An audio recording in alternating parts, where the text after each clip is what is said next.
దళిత క్రైస్తవుల హక్కుల విషయంలో ఇది మన రాజన్న సిరిసిల్ల జిల్లా పాసెస్ ఫెలోషిప్ ఆధ్వర్యంలో ప్రెస్ మీట్ ఏర్పాటు చేయడం జరిగింది. మన భారతదేశంలో ఉన్న దళిత క్రైస్తవుల హక్కుల విషయంలో చాలా అన్యాయం జరుగుతుందని గుర్తించి ఈ మధ్యన దళిత క్రైస్తవుల విషయంలో సుప్రీంకోర్టు ఒక తీర్పు వెలువరించింది. ఆంధ్రప్రదేశ్లో ఉన్న ఒక పాస్టర్ SC/ST అట్రాసిటీ కేసు నమోదు చేయడం ద్వారా దళితులకు వారి యొక్క రిజర్వేషన్ వర్తించదని సుప్రీంకోర్టు తీర్పిచ్చింది. అయితే మన రాజ్యాంగ ప్రకారం ఆర్టికల్ 25లో చూస్తున్న ప్రకారం అయితే మత స్వేచ్ఛ అనేది మనము చూస్తున్నాం. భారతదేశంలో ఉన్న ప్రతి పౌరుడికి మత స్వేచ్ఛ అనేది ఉంది. అది ఓన్లీ మన దేశంలో దళితులకు ఏమవుతుందంటే మన దేశంలో ఉన్న దళిత క్రైస్తవులకు అన్యాయం జరుగుతుంది. మిగతా వేరే వర్గాల వారికి అది న్యాయం ఉండొచ్చు, కానీ ఆ రోజుల నుంచి ఈ రోజుల వరకు అంటే మా తాత ముత్తాతల కాలం నుంచి ఇప్పటి వరకు దళితులు అనేది అనగదొక్కబడుతూనే ఉంటున్నారు. అయితే మతం విషయంకి వచ్చేసరికి, కులం విషయం వచ్చేసరికి అవి రెండు వేరువేరుగా మనం చూడాలి. కులం అనేది అది మన యొక్క జన్మతో వస్తున్నది. మతం అనేది అది తన యొక్క విశ్వాసం మీద ఆధారపడి ఉండేది మతం. అది మనం గమనించవలసిందిగా మన గౌరవనీయులైన సుప్రీంకోర్టుకు, అదేవిధంగా మన భారతదేశపు సెంట్రల్ గవర్నమెంట్కు, స్టేట్ గవర్నమెంట్కు వినిపిస్తుంది. మనుషుని యొక్క మానవునికి హక్కులు అనేవి ఆర్టికల్ మనకు కల్పిస్తుంది. ఆర్టికల్ 14, 15, 16లో మనం చూసినట్టయితే భారతదేశంలో ఉన్న ప్రతి పౌరుడికి సమానమైన హక్కులు ఉంటున్నాయి. అయితే దాంట్లో ఏం చెప్తుందంటే మతము కావచ్చు, కులము కావచ్చు, లింగ విభాగాలు ఏమీ లేకుండా అందరికీ సమానంగా వారు ఉండాలని మన రాజ్యాంగం స్పష్టత కలిగి సెలవిస్తుంది. అయితే మనం గమనించి గౌరవనీయులు సుప్రీంకోర్టు, సెంట్రల్ గవర్నమెంట్, కేంద్ర ప్రభుత్వం, రాష్ట్ర ప్రభుత్వం గమనించి దళితుల్లో ఉంటున్న క్రైస్తవులకు ఎలాంటి అన్యాయం జరగకుండా వారికి న్యాయం జరిగేలా చూస్తారని మా జిల్లా తరఫున విన్నపం తెలియజేస్తున్నాను. Thank you.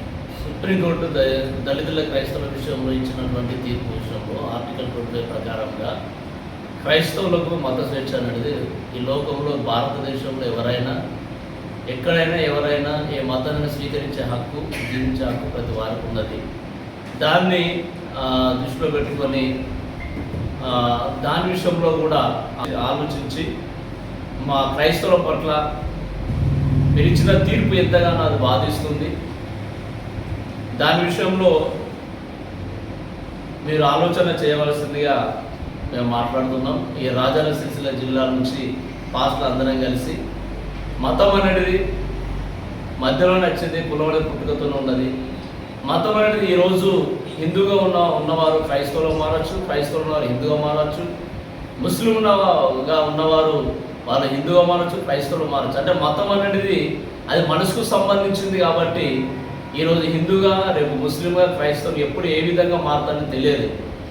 అని ఇలాంటి విధానంలో చూసినప్పుడు కూడా కులానికి మతాన్ని అంటుకట్టడం అనేది సరైనది కాదు అని మేము మాట్లాడడం జరుగుతుంది. అది ఆ విషయాన్ని మేమందరం కూడా జిల్లా వ్యాప్తంగా పాస్టర్లు అందరం కలిసి దాన్ని ఖండిస్తున్నాము. దీని విషయంలో మాకు న్యాయం చేయాలి.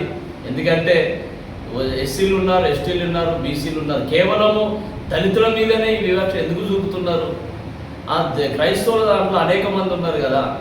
అంటే ఈ ఒక రకంగా చెప్పాలంటే ఈ దళితులు SC/ST అన్నవారు క్రైస్తవులుగా ఉండద్దు. అంటే ఇది బెదిరింపుగా ఈ తీర్పునిచ్చి ఎస్సీలను వేసిన దళితులందరినీ ఏం చేస్తున్నారు, బెదిరించినట్టుగా ఈ తీర్పు ఇచ్చారు.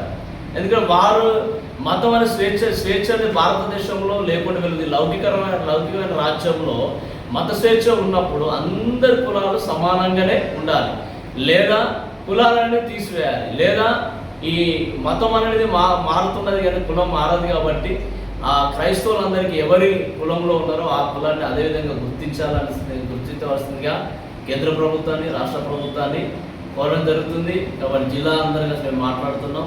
దీన్ని మీడియా ముందట ఈరోజు రావడం బాధాకరంగా, ఇబ్బందికరంగా వచ్చాం. ఎందుకంటే తోటి మనుషులను చూసినట్లుగా, తోటి ప్రజలను చూసినట్లుగా మమ్మల్ని చూడటం లేదు అని మీడియా ముందు తెలియజేయడము జరుగుతున్నది.